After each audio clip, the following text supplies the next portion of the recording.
मैं हूं अपर्णा अवस्थी और आज का हमारा टॉपिक है आर्टिकल 29 और 30 that is cultural and educational rights, मतलब शिक्षा और संस्कृति संबंधी अधिकार। ठीक है, अब इसमें कौन कौन से आर्टिकल्स हैं आपके? आर्टिकल 29 और 30, 29 और 30 किसकी बात करता है? कल्चरल एंड एजुकेशनल राइट्स की। ठीक है, किसको मिले हुए अधिकार? तो ये अधिकार भी आपको सिटीजन्स को मिले हुए हैं। ठीक है, हमने पढ़ा था ना कि कुछ ऐसे राइट्स हैं जो सिर्फ और सिर्फ सिटीजन्स को मिले, मतलब नागरिकों को। कौन कौन से राइट्स हो गए? आर्टिकल 15, 16, 19, 29 और 30, 15, 16, 19, 29 और 30। ठीक है, याद रखिएगा। बाकी के जो राइट्स है वो किसको भी मिले हुए हैं? वो सब आपके जो भी व्यक्ति रह रहे हैं इंडिया में उन सबको मिले हुए, मतलब पर्सन्स को। ठीक है, that includes citizens as well as non citizens. ठीक है, आर्टिकल 29 किसकी बात करता है? Protection of interest of minorities. ठीक है, इसका मतलब क्या हुआ? अल्पसंख्यक वर्ग के हितों का संरक्षण। ठीक है, तो अब इसमें क्या है? ये राइट किसको मिला हुआ है? पहले तो हम ये समझेंगे सिटीजन्स को, है ना। अब इसका क्लॉज 1 क्या राइट देता है सिटीजन्स को जो कि माइनॉरिटीज में आते हैं? Right to conserve. Right to conserve मतलब बचाने का अधिकार, संरक्षण करने का अधिकार। किस चीज को? लैंग्वेज, स्क्रिप्ट, कल्चर, भाषा, लिपि और संस्कृति। ठीक है, तो लैंग्वेज, जो भी लोग इंडिया में है माइनॉरिटीज में अगर आ रहे हैं और having a distinct language, culture और स्क्रिप्ट। ठीक है, तो मतलब अगर कोई भी व्यक्ति इंडिया में रह रहा है जो कि सिटीजन है इंडिया का, ठीक है, कोई भी नागरिक जिसकी भाषा या तो अलग है, जो मेजॉरिटी वहां पे रह रही है उनसे, ठीक है, या फिर उनकी स्क्रिप्ट अलग है, या फिर उनका क्या अलग है? संस्कृति, दैट इज कल्चर। अगर उनका कल्चर अलग है तो वो क्या कहलाएंगे? आपके माइनॉरिटीज कहलाएंगे। और उनके पास क्या अधिकार होगा कि वो इन तीनों चीजों को क्या करें?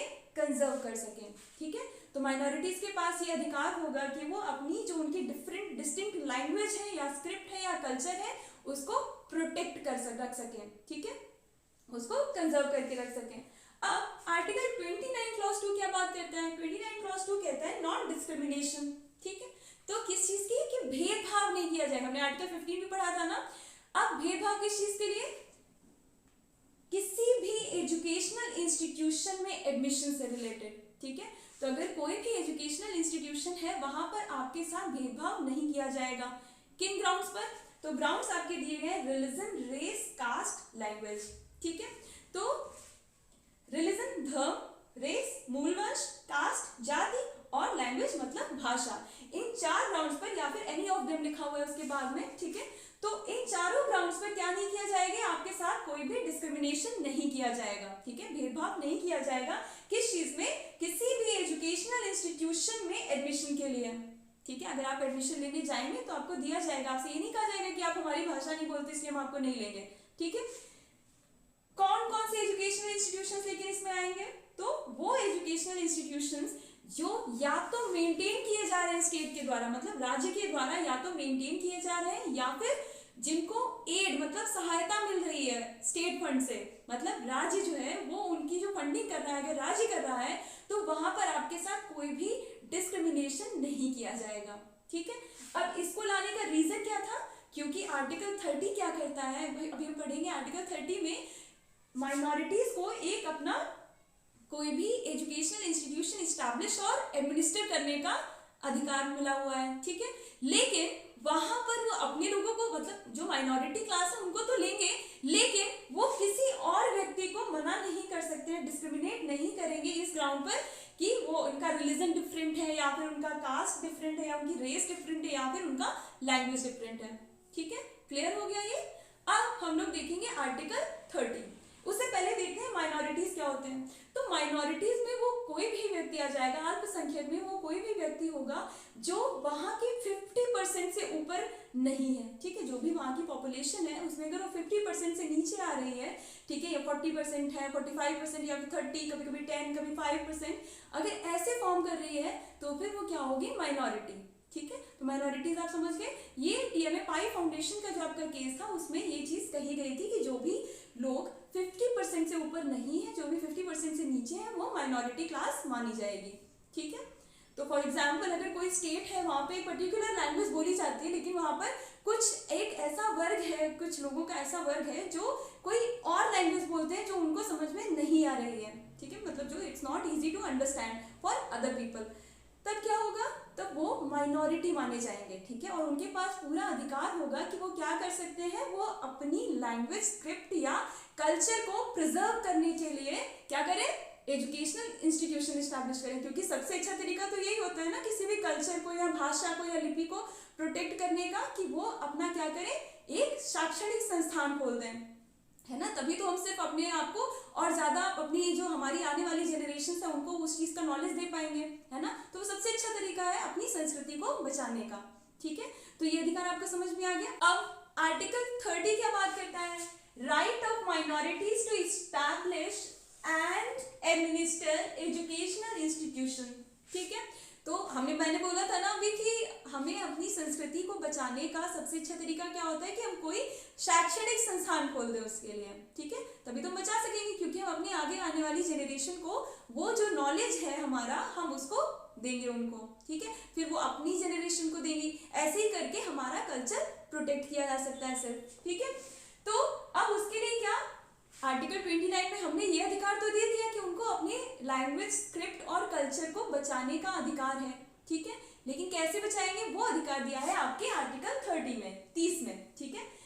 तो पहला क्लॉज क्या कहता है, नहीं पहला क्लॉज नहीं देखेंगे, पहले हम ये देखेंगे right of minorities to establish and administer. यहाँ पे इस्टेब्लिश और एडमिनिस्टर दोनों चीजों की बात की गई है, ठीक है।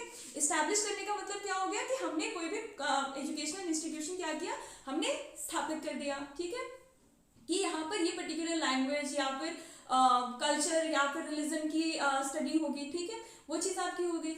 लेकिन एडमिनिस्टर करने का मतलब क्या हो गया कि हमारे पास पूरी अथॉरिटी है कि वहां पर क्या पढ़ाया जाएगा, वहां की गवर्निंग बॉडी कौन रहेगी, ठीक है, टीचर्स कौन सी होंगी, वहां के बायलॉज क्या होंगे, वो सब क्या है, अगर वो डिसाइड करने का अधिकार हमारे पास है तो हम उसे एडमिनिस्टर भी कर रहे हैं उस पर्टिकुलर इंस्टीट्यूशन को, ठीक है। तो ये एस्टैब्लिश एंड एडमिनिस्टर, हमने आर्टिकल 28 जब पढ़ रहे थे तब भी हम लोगों ने पढ़ा था कि इन दोनों को एक साथ पढ़ा जाएगा, अलग अलग नहीं। अगर एस्टैब्लिश किया है तभी एडमिनिस्टर करने का माना जाएगा वहां पर, अब और उसको माइनॉरिटी इंस्टीट्यूशन का दर्जा दिया जाएगा। लेकिन अगर एस्टैब्लिश नहीं किया है, सिर्फ एडमिनिस्टर कर रहे हैं, ठीक है, तो उसको माइनॉरिटी का दर्जा नहीं दिया जाएगा। यही हुआ था अजीज बादशाह वर्सेस यूनियन ऑफ इंडिया 1968 के केस में। इसमें क्या हुआ था कि जो अलीगढ़ मुस्लिम यूनिवर्सिटी है वो इस्टेब्लिश तो किसके द्वारा की गई थी, पार्लियामेंट्री एक्ट के द्वारा, और एडमिनिस्टर कौन कर रहा था, माइनॉरिटीज, है ना। तो पहले उसको माइनॉरिटी एजुकेशनल इंस्टीट्यूशन का दर्जा प्राप्त था, लेकिन फिर वो हटा दिया गया। क्यों, क्योंकि उसको इस्टेब्लिश पार्लियामेंट के एक्ट के द्वारा किया गया था, ठीक है। ये क्लियर हो गया आपका। तो वो एक क्या कहते हैं आपका माइनॉरिटी एजुकेशनल इंस्टीट्यूशन नहीं रह गया इस केस के बाद में, ठीक है, क्लियर कर दिया गया कि जो इस्टेब्लिश और एडमिनिस्टर है उनको एक साथ पढ़ा जाएगा। अगर इस्टेब्लिश किया है और तब एडमिनिस्टर कर रहे हैं तभी सिर्फ वो क्या होंगे, आपके माइनॉरिटी एजुकेशनल इंस्टीट्यूशन, ठीक है। अब क्या हो गया, यहाँ पर किस किस ग्राउंड पर बोला गया है, बेस्ड ऑन रिलीजन और लैंग्वेज, ठीक है। यहाँ पे और लिखा हुआ याद रखिएगा, एंड नहीं लिखा गया है, ठीक है। तो या तो रिलीजन के बेसिस पे एजुकेशनल इंस्टीट्यूशन खोल सकते हैं या फिर लैंग्वेज के बेसिस पे, मतलब या तो धर्म या फिर भाषा, ठीक है। कि धर्म कैसे हो गया, जैसे हिंदूज अपना खोल दे, क्या कहते हैं Dayanand Anglo Oriental College, Anglo Vedic College, DAV College हो गया, ठीक है। जैसे क्रिश्चियंस के बहुत सारे Saint Joseph, Saint James, Saint Xavier's, ऐसे करके कॉलेज स्कूल्स होते हैं, ठीक है। और आपका क्या हो गया, रिलीजन के बेसिस पे आपके मदरसा होते हैं, ठीक है। तो ये सब आपके क्या हो गया, रिलीजन के बेसिस पे, मतलब धार्मिक ग्राउंड पर, ठीक है। लैंग्वेज के ग्राउंड पर क्या हो गया कि कोई एक पर्टिकुलर इंस्टीट्यूशन है, वहां पर संस्कृत बचाने के लिए एक संस्कृत कॉलेज खोल दिया गया, ठीक है। इंग्लिश को पढ़ाने के लिए इंग्लिश कॉलेज खोल दिया गया कोई भी, ठीक है। कोई पर्टिकुलर और लैंग्वेज, जैसे कोई रीजनल लैंग्वेज के लिए कोई और कॉलेज खोल दिया गया, स्कूल खोल दिया गया, तो वो सब क्या हो जाएंगे, आपके लैंग्वेज के ग्राउंड पर हो जाएंगे, ठीक है। तो यहाँ पर कौन कौन से ग्राउंड्स दिए गए हैं, रिलीजन और लैंग्वेज, ठीक है। जो हमने आर्टिकल 29 पढ़ा था, जहाँ पे कंजर्व करने का अधिकार था, वहां पर कौन सा ग्राउंड इसमें से नहीं मेंशन था, रिलीजन मेंशन नहीं था वहां पर, ठीक है। लैंग्वेज, स्क्रिप्ट और कल्चर, सिर्फ ये 3 ग्राउंड से मतलब वहां पे दिए हुए थे, ठीक है। लेकिन जो हम लोगों को नॉन डिस्क्रिमिनेशन बोला गया, तो वो कौन सा, उसमें कौन सा ग्राउंड इंक्लूडेड था, रिलीजन इंक्लूडेड था उसमें, कि इसके ग्राउंड पर हम क्या नहीं करेंगे, हम कोई भी डिस्क्रिमिनेशन, भेदभाव नहीं करेंगे, ठीक है। अब ये हो गया आपका, ठीक है। तो कौन कौन से ग्राउंड पर खोला जा सकता है कोई भी एस्टैब्लिश और एडमिनिस्टर किया जा सकता है, रिलीजन और लैंग्वेज। ठीक है, अब आते हैं सेकंड क्लॉज। सेकंड क्लॉज क्या कहते हैं? Non discrimination for giving aid, मतलब जब स्टेट फंडिंग करेगी, एड प्रोवाइड करेगी किसी भी एजुकेशनल इंस्टीट्यूशन को, तो वो क्या नहीं कर सकती है? तो वो कोई भी भेदभाव नहीं करेगी इन ग्राउंड्स पर। ठीक है, कि उसका कोई डिफरेंट रिलीजन का पढ़ाई हो रही है वहां पे, या फिर कोई डिफरेंट लैंग्वेज की पढ़ाई हो रही है, नहीं, ऐसा नहीं करेगा स्टेट। ठीक है, स्टेट जब भी एड करेगा, मतलब ग्रांट करेगा कोई भी एड, ठीक है, कोई भी सहायता देगा, फंडिंग करेगा अगर, तो वो कोई भी डिस्क्रिमिनेशन इन ग्राउंड्स पर नहीं कर सकता है। ठीक है, ये क्लियर हो गया? ये था आपका आर्टिकल 30। ठीक है, अब चूंकि हम लोगों के यूपी की वैकेंसी आ चुकी है, तो अब हम लोग बेसिकली कौन कौन से जो भी इंपॉर्टेंट टॉपिक्स हैं आपके मेंस के पॉइंट ऑफ व्यू से और प्री के पॉइंट ऑफ व्यू से भी, तो मैं वो आपको पढ़ाती रहूंगी, आपके डील करती रहूंगी। ठीक है, ताकि आपको मेंस में आंसर राइटिंग में आपको काफी हेल्प हो जाए। ठीक है, तो जो जो इंपॉर्टेंट पॉइंट्स होंगे I will be dealing with them from the constitution perspective. ठीक है, थैंक यू।